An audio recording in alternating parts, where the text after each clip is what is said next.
Restaurant workers are on strike in some of the major cities throughout the U.S., including New York, because they're concerned about the way they're treated by their employers and by their clients or customers.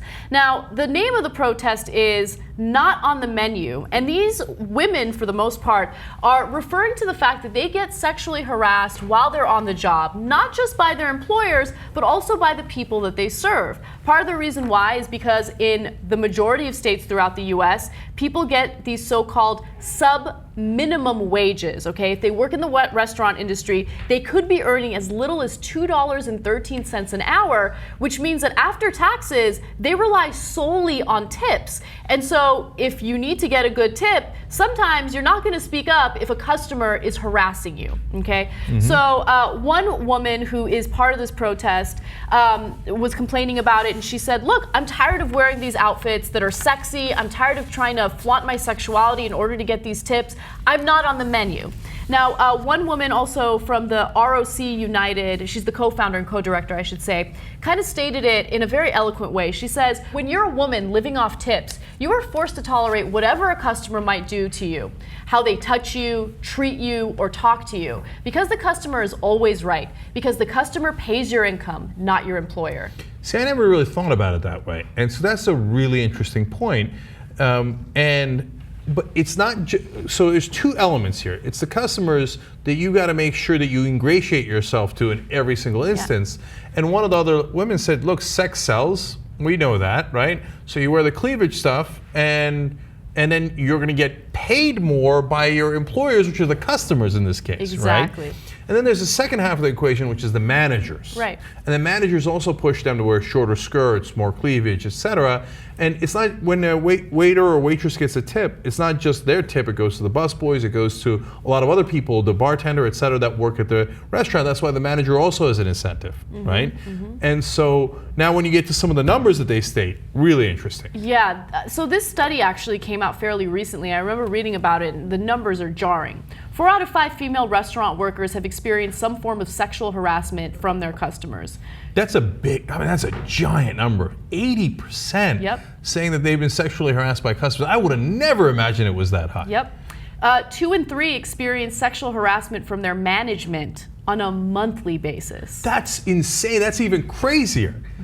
2 out of 3 managers or women have gotten sexual harassment from their managers. Like in another context, that would be unthinkable. Like, like if you're in a law firm or you're in a hospital or wherever you might be, and all the partners or managers are sexually harassing you on a monthly basis, 2 out of 3 of them, right? It'd be unbearable, it'd be unthinkable, etc. But you're a waitress, yeah, that's standard. I know. So more than a third of all sexual harassment charges filed by women in the U.S. Equal Employment Opportunity Commission come from the restaurant industry.